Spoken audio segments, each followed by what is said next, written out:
Hey everyone, and welcome to another deep dive. You guys sent in a ton of fascinating stuff about Wicked articles and background on Oz, and even some pretty serious literary criticism. It's a lot. It is, and we are going to try to break it all down. Have some fun with it. Yeah, and hopefully make it both insightful and entertaining. For sure. So obviously everyone knows The Wizard of Oz. A classic. But Wicked, as I'm sure you guys all know, tells the backstory of the Wicked Witch of the West. Right. Elphaba, yeah. Yeah. Makes her the main character. Yeah. Which is so interesting, right? Unusual. It is. Very unusual. Yeah, because we're so used to rooting for the hero. Right. Not the villain. Exactly. So how did Maguire make that work? Well, he created a very different Oz than the one we know and love. Okay. This is not just a whimsical land. Yeah. It's got social classes and oppression, and the wizard is basically a dictator. Wow. It's heavy. It's a little bit darker. Yeah.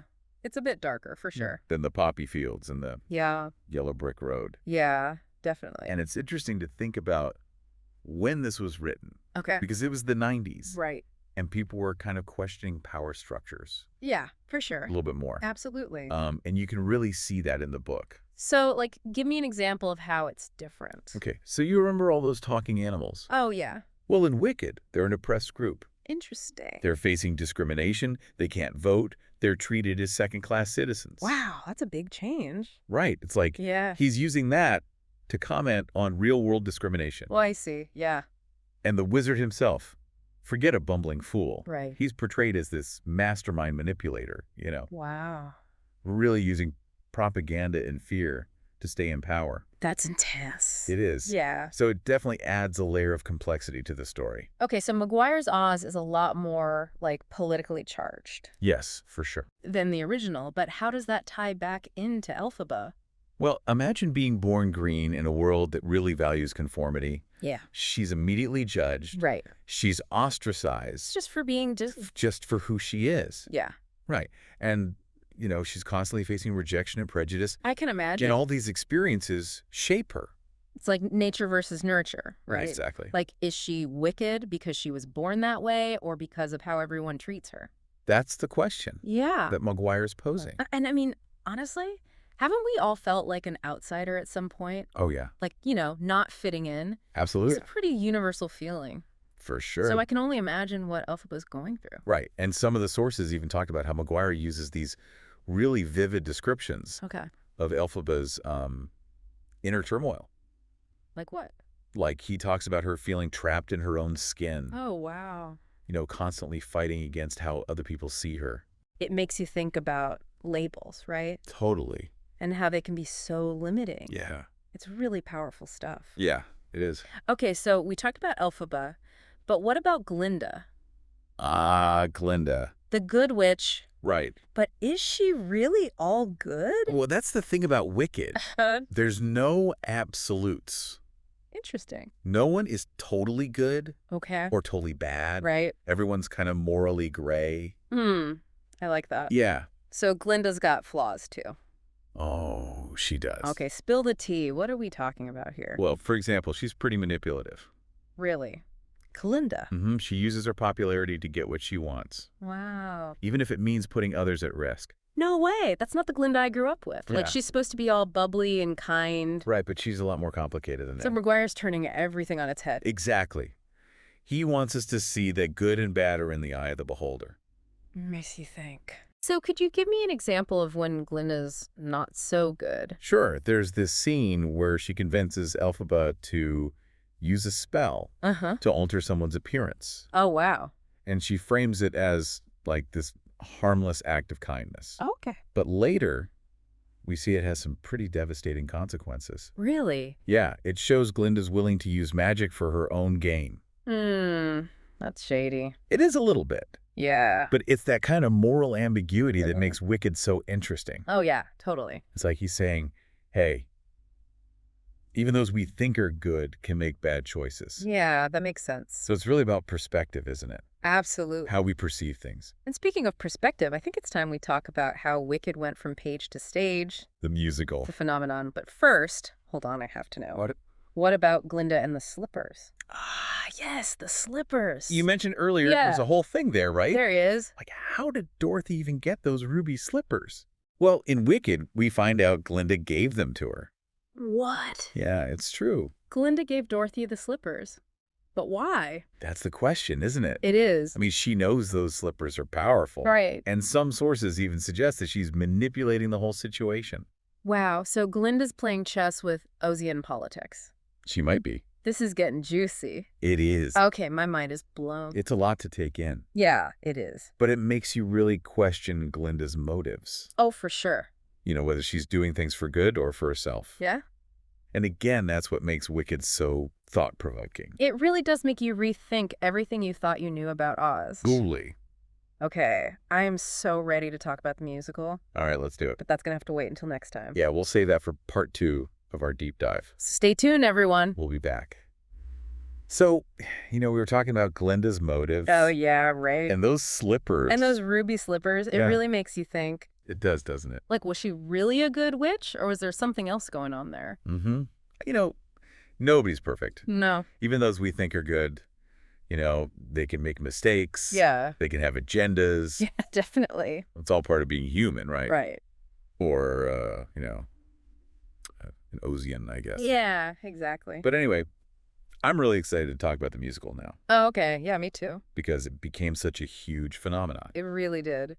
And it's interesting to think about how they took such a complex story, I know. like from the book, right, and put it on stage. It's a lot to try to condense into a musical. It is. And they made some interesting choices. So how did they even approach it? Like, who was involved? Well, they brought in Stephen Schwartz. Oh, wow. Really? Mm-hmm. He wrote the music and lyrics. He's amazing. He is. Yeah. He did Godspell, Pippin. So many classics. I know. And he was really drawn to Wicked's story. Yeah, it makes sense. And to, you know, the big themes. Yeah, for sure. It explores. Yeah, definitely. And they also got Winnie Holzman to write the book for the musical.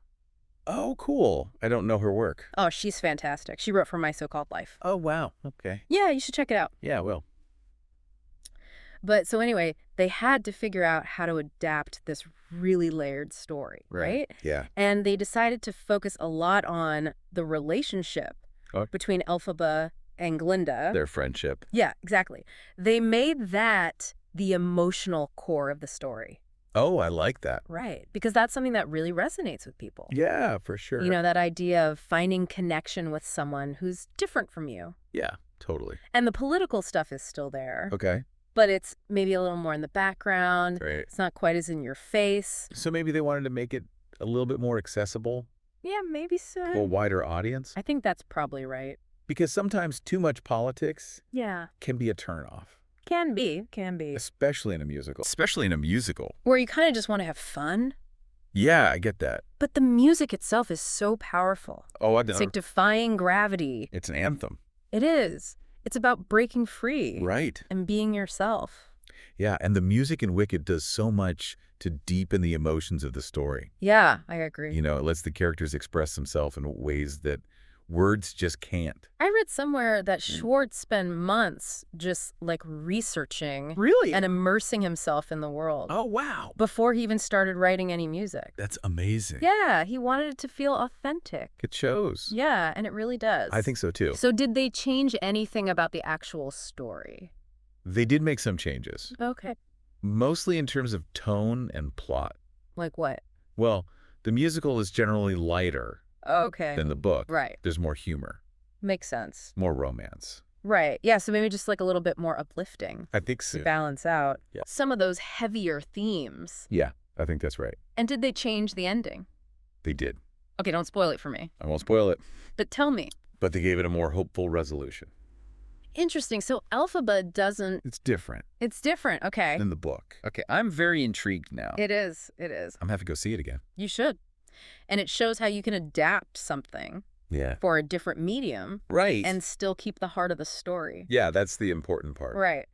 And I mean, the show has been running for over 2 decades. I know. It's broken box office records, won tons of awards. It's crazy. It's a cultural phenomenon. It is. It's like gone way beyond just being a successful musical. It has. And that's what I really want to talk about now. Okay, let's do it. Okay. So last time we were talking about how Wicked went beyond just a musical. Yeah, it really did. Like it's become this cultural phenomenon. Right. It sparked all these conversations and, you know, inspired other stories. Like, I think before Wicked villains were just kind of like bad, you know? Yeah. But Maguire made us see Elphaba, the Wicked Witch, as like a real person. Mm-hmm. With feelings and motivations. Exactly. She had her reasons, you know? Right. So we kind of started to feel for her. Yeah. And you see that in other stories now, too. Oh, totally. Like, what comes to mind? Well, Maleficent, for example. Oh, yeah, the Disney movie. Yeah, she's not just this evil sorceress anymore. Right. Like, we get her backstory. We see why she's angry. Yeah, and it makes her actions kind of make sense. Right. It's like we're finally asking, well, what if there's more to the story? Yeah. What if the villain has a good reason? Exactly. Or maybe they're not even a villain at all. Maybe they're just misunderstood. Yeah, I love that. It's a whole new way of looking at things. And it's not just Maleficent either. No, not at all. Like, what about Frozen? Oh, yeah. Good one. Elsa has those ice powers, and she's afraid of hurting people. Right. Just like Elphaba. Yeah, and they're both seen as different. Dangerous. Yeah, and ostracized. It's that classic outsider story. Totally. But with magic. With a magical twist. I love it. And they learn to embrace who they are. Yes. They find their power. It's a powerful message. It is, especially for young people. For anyone who feels different. Yeah, for sure. And you see that reflected in the Wicked fandom, too. Oh, yeah, the fandom is amazing. It is so creative. Like, I've seen the fan art. It's a fan fiction. The music. It's incredible. The people are so passionate about it. It's because the characters feel real, you know? Yeah, like you could be friends with them. Exactly. Even though they're in this fantastical world. Yeah, they have real problems. Real relationships. Something we can all connect to. And that's what makes it so special. Okay, so we have to talk about the movie. The film adaptation. Yes. I'm a little nervous. I get it. It's a lot to live up to. Yeah, the book and the musical are so good. They are, but I think they've got a good team. Okay, well, who's directing? John M. Chu. Oh, wow. He did Crazy Rich Asians. And In the Heights. He's great. He is. And he's known for, like, visually stunning films. Okay, that's reassuring. And the casting is pretty amazing. Who do they have? Cynthia Erivo as Elphaba. Oh, wow. She's incredible. And Ariana Grande as Glinda. What? That's perfect. I know, right? Can't wait to see it. Me neither. Maybe we'll have to do another deep dive after it comes out. Definitely. But for now, I think we've covered pretty much everything about Wicked. Yeah, I think so. From its origins to its impact. It's been quite a journey. It has, and I hope it's made you think about things in a new way. You know, question those traditional narratives. Look at things from a different perspective. Maybe even revisit some of your favorite stories. And see them with fresh eyes. Exactly. Well, that's all the time we have for today. Thanks for joining us. Thanks for listening to our deep dive into Wicked. And keep defying gravity. Until next time.